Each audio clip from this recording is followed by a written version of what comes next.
YSR Congress party రాష్ట్ర వ్యాప్తంగా party కార్యాలయాలు కట్టుకుంది. ఎక్కడ? ప్రభుత్వానికి సంబంధించిన భూముల్లో. తప్ప? చట్టపరంగా తప్పు కాదు. జీవో ఇచ్చుకుంది. అంతకుముందు తెలుగుదేశం హయాంలో అలాగే ప్రభుత్వ భూముల్లోనే కట్టుకున్నారు. 2016 సంవత్సరంలో తెలుగుదేశం పార్టీ ప్రభుత్వం ఇచ్చినటువంటి జీవో ఆధారంగా రాష్ట్రంలో 5 ప్రాంతాల్లో ఇంక్లూడింగ్ ప్రధాన కార్యాలయంతో సహా కట్టుకున్నారు. అది తప్పు కాదు. అదే జీవో ఆధారంగా వైసీపీ కూడా కట్టుకుంది. తప్పు కాదు. కాకపోతే అండర్ కన్స్ట్రక్షన్ అంటే నిర్మాణం జరుగుతూ ఉన్నప్పుడు అసలు ముందే పర్మిషన్ తీసుకోవాలి. మనం ఇల్లు కట్టుకుంటుంటే ముందే ప్లాన్ అప్రూవల్ చేసుకుంటాం.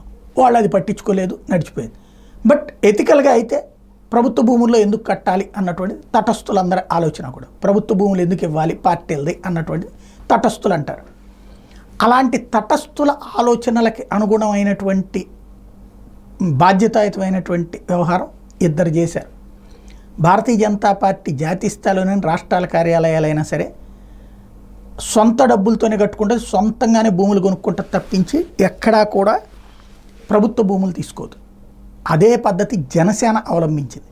జనసేన రాష్ట్ర కార్యాలయం చూస్తే మంగళగిరి దగ్గర ఇప్పుడు ఏదైతే కట్టున్నది ఉందో ఆ కార్యాలయం పవన్ కళ్యాణ్ గారి కష్టార్జితంతో కొన్న భూమి. ఆ భూమి రిజిస్ట్రేషను ఆయన పేరు మీదనే ఉంటుంది. కట్టించుకున్న ఖర్చు అంతా ఆయన పేరు మీదనే ఉంటుంది.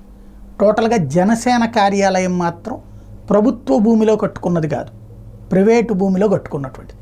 రాష్ట్రంలో ఆ తటస్థుల ఆలోచనకు అనుగుణంగా బాధ్యతాయుతంగా చేసుకెళ్ళింది జనసేన ఒకటే.